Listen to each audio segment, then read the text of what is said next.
मरचू जंगल से लकड़ियां काटकर बाजार में बेचने गया, लेकिन उसे लकड़ियों के अच्छे दाम नहीं मिले।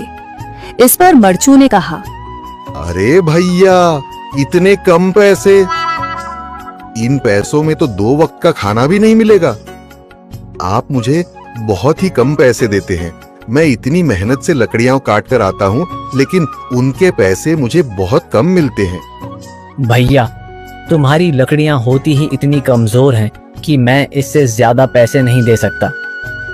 तुम्हारी लकड़ियों के बस इतने ही पैसे बनते हैं। अरे भैया, कुछ ज्यादा कर दो ना। वो क्या है ना कि इन पैसों का तो कुछ भी नहीं आता। मैं अपनी जिंदगी कैसे गुजारूंगा? भैया, तुम जाकर अच्छी लकड़ियां लाओ, तभी इन लकड़ियों का अच्छा दाम मिल पाएगा, वरना इन लकड़ियों का तो यही दाम है।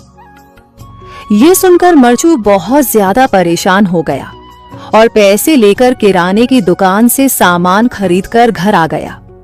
घर पहुंचते ही मरचू की पत्नी सीता ने कहा, अरे जी, सामान ले आए आप? हाँ जी, सामान ले आया हूँ।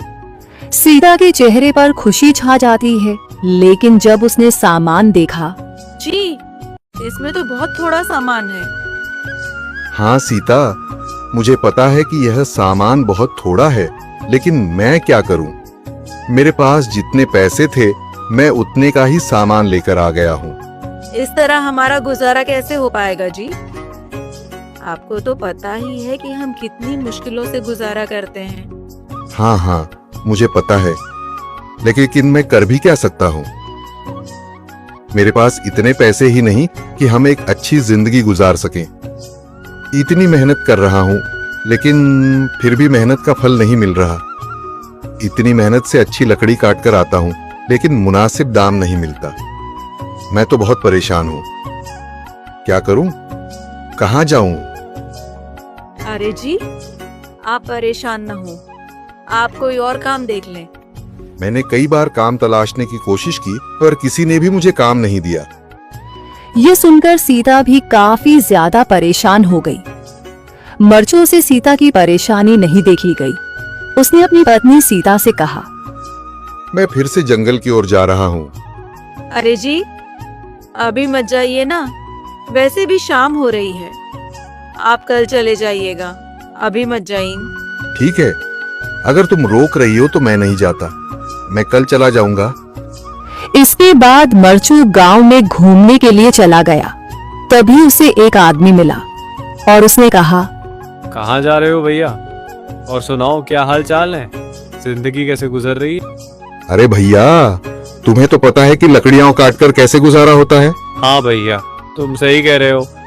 और आसपास के जंगलों में अच्छी लकड़ियां भी नहीं है। इसके लिए तो जंगल के अंदर जाना पड़ेगा। पर जंगल के अंदर तो काफी सारे जंगली जानवर होंगे। मुझे बहुत डर लगता है भैया, मैं जंगल में कैसे जाऊंगा? हाँ भैया, जंगली जानवर तो होंगे, लेकिन अच्छी लकड़ियां तो वहीं से ही मिलेंगी। ये सुनकर मरचू बहुत ज्यादा परेशान हो गया, लेकिन वह आदमी बिल्कुल ठीक कह रहा था। जंगल के किनारे की सारी लकड़ियां कट चुकी थीं। अब सिर्फ जंगल के अंदर ही अच्छी लकड़ियां बची थीं। अगली सुबह मरचू लकड़ियां काटने जंगल की ओर चल पड़ा। जंगल में आने के बाद मरचू ने कहा, अरे, यहाँ पर तो लकड़ियां ही नहीं हैं। वो आदमी सही कह रहा था, लकड़ियों के लिए तो जंगल के अंदर ही जाना पड़ेगा। और जंगल के अंदर जाना क्या सही रहेगा? मुझे तो बहुत डर लग रहा है, क्योंकि वहां पर तो काफी सारे जंगली जानवर होंगे जो खतरनाक होंगे। अगर आज मैं जंगल के अंदर नहीं गया तो मैं आज घर पैसे लेकर नहीं जा सकूंगा, और फिर जब पैसे नहीं होंगे तो गुजारा कैसे होगा?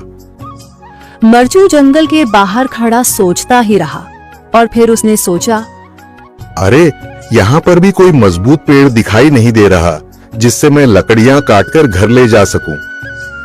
लगता है और अंदर जाना पड़ेगा।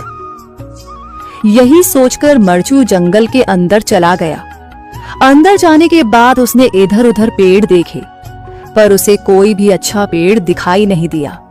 यह सोचकर मरचू जंगल के और अंदर चला आया।